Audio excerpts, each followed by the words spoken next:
బుభుక్షాకరమైన నీ సంభవం ఎట్టిది? కుండలో పుట్టిదివి కదయ్యా, నీదే కులము. అంతేగాక ఈ కుల గురువైన వశిష్ఠుడు దేవకీ వేషయగు వరసి పుత్రుడు కాడా?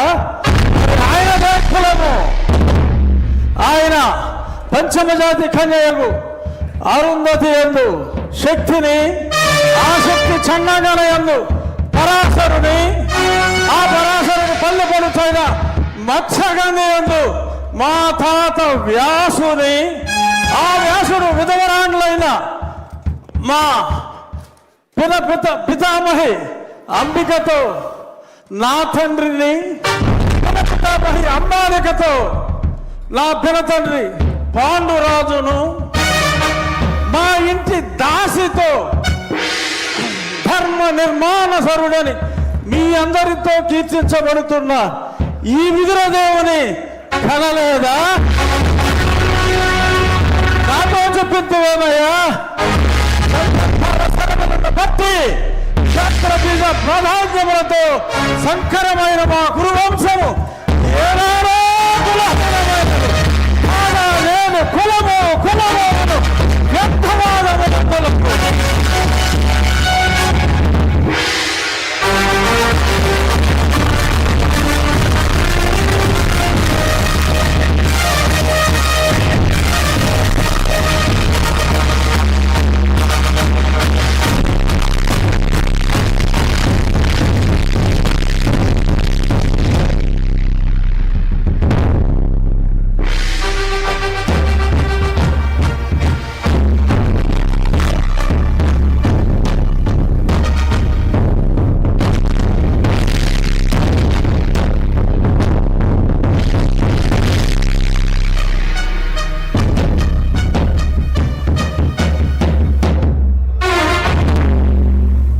తెలుగుదనాన్ని అద్భుతమైనటువంటి డైలాగుల్లో దుర్యోధనుడి పాత్రలో ఏకపాత్రాభినయం చేసినటువంటి మన శాసనసభ ఉపసభాపతి RRR శ్రీ కె రఘురామకృష్ణరాజు గారికి ఒక్కసారి గట్టిగా కర్తవ్య ధ్వనిలో అందిద్దాం.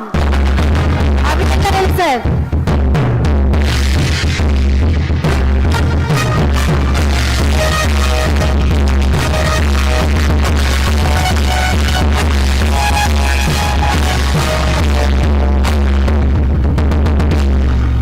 తర్వాత మరొక ఏకపాత్రాభినయం మంత్రివర్యులు సిద్ధంగా ఉన్నారు. పల్నాటి వీరుడిగా బాలుడిగా పేరు పొందిన బ్రహ్మన్న కుమారుడిగా శౌర్య వీర ప్రతాపాలతో మరి తెలుగు వారందరినీ తట్టి లేపిన పలనాటి యువ వీర కిశోరం పాత్రలో బాలచంద్రుడి పాత్ర మనందరికీ తెలుసు.